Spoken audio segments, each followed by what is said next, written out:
El presente vídeo es una estructuración gráfica a nivel de mapas conceptuales y lectura de la obra del Dr. Evaristo Méndez Quintero, titulada Epistemología aplicada a la investigación científica.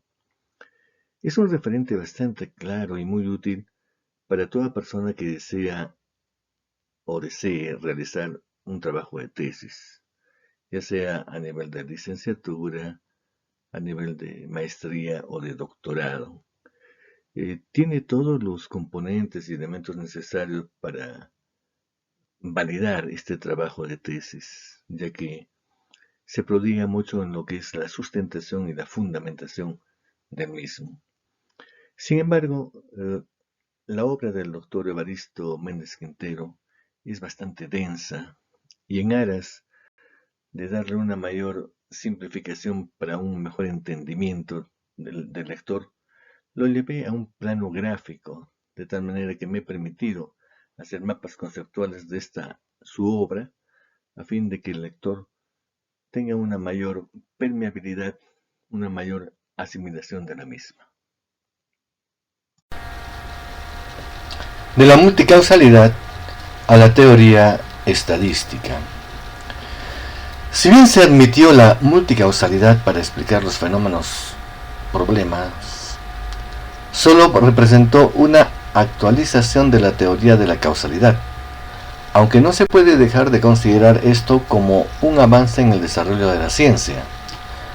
Al interior de la propia institucionalidad se operó una crítica a esos postulados, dando origen a nuevos paradigmas epistemológicos y teórico-metodológicos al interior de las ciencias, generándose cambios en la concepción ontológica de la ciencia.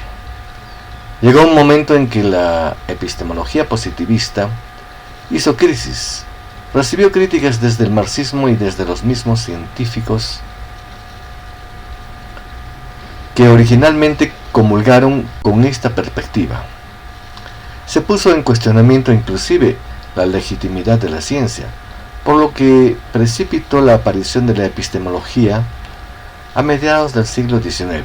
Uno de los nuevos planteamientos que se suscitaron fue el aporte de la estadística con base en el cálculo de probabilidades. Se reconoce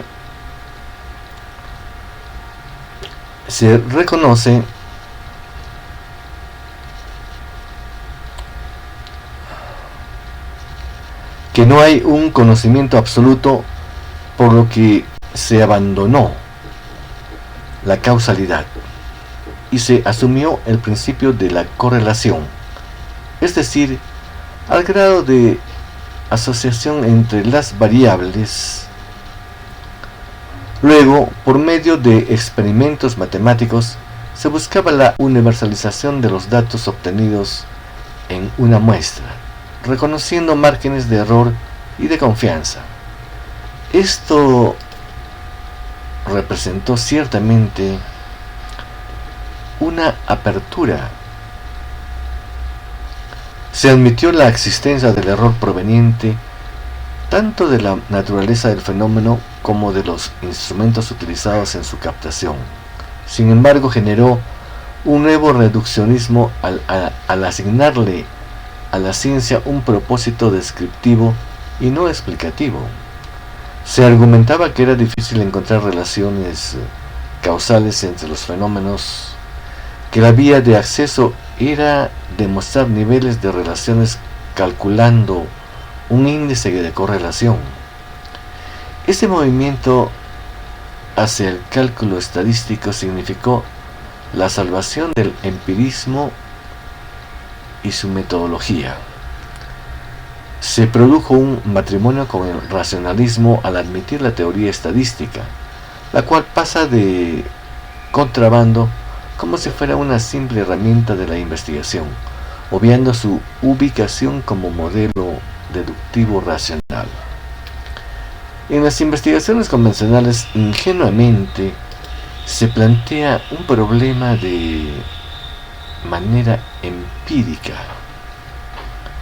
observando el fenómeno, pero al no utilizar la lógica inductiva, se recurre a expertos para validar o sancionar los instrumentos de investigación como una encuesta o una entrevista, siendo esto un criterio de verdad extra experimental, no necesariamente fuerte dentro de los criterios de verdad del propio empirismo, pero la confusión proviene cuando se utilizan los criterios validez y confiabilidad de los instrumentos, utilizando la estadística como modelo deductivo.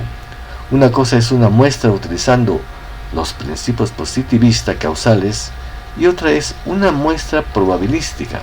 Todo esto es producto de experimentos matemáticos de cálculo realizados para determinados fines, pero se dan como verdaderos a priori cuando se realizan nuevas investigaciones, sin ser analizados o cuestionados sus fundamentos epistemológicos ni sus posibles aplicaciones.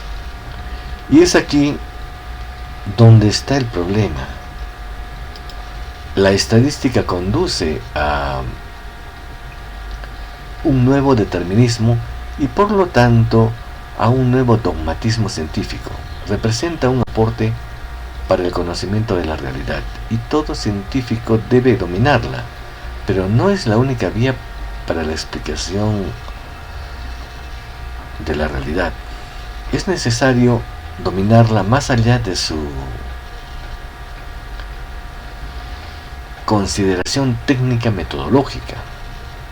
Es necesario comprender la estadística como teoría matemática que es, y por lo tanto es indispensable conocer sus fundamentos y ver hasta dónde se puede aplicar a un problema determinado. Por ejemplo, el supuesto de la homogeneidad de la población. Realmente se debe reflexionar. ¿El problema seleccionado tiene una propiedad o es todo lo contrario? ¿Es una población totalmente heterogénea o es tan específica que solo interesa conocer sus propiedades para efectos de cambio institucional? A nuestro modo de ver, es necesario hacer enfoques múltiples. El positivismo lógico. Frente a la concepción fenomenológica causal y probabilística empirista, aparece una versión aliada denominada positivismo lógico o filosofía analítica para fundamentar la ciencia a partir del lenguaje. Ahora, los aspectos comunes no son los métodos, sino el lenguaje utilizado. Esta tendencia al mantener los mismos principios epistemológicos del empirismo arrastra consigo los mismos problemas, aunque sus desarrollos posteriores produjeron importantes orientaciones para la comprensión de la ciencia, sobre todo con la incorporación de la semántica y la pragmática. Karl Popper y el método hipotético deductivo. Casi simultáneamente, en la década de los años 30 del siglo XX, aparece Karl Popper, epistemólogo nacido en Viena, cuestionando la lógica inductiva y probabilística y el criterio de verificación como criterio de verdad y como fundamento de las ciencias empíricas. La lógica inductiva no tenía criterios para justificar y fundamentar el pase de lo particular a lo universal. Igual pasaba con la probabilidad. Ambas se justifican a partir de una especie de regresión infinita de pruebas tras pruebas, de muestras tras muestras. La verificación terminaba siendo una autotrampa por parte del investigador, al seleccionar solo las pruebas y evidencias que favorecieran una hipótesis previa. Frente a esto, Popper propone una nueva fundamentación epistemológica a la ciencia. La lógica debe darse a partir del método hipotético deductivo como una metodología que parte de la formulación de la teoría para que sea contrastada vía refutación tanto en el plano lógico teórico como en el plano real empírico. Si una teoría resiste las críticas, entonces queda corroborada momentáneamente. Este planteamiento fue ampliado por Lakatos al introducir la noción de programas de investigación.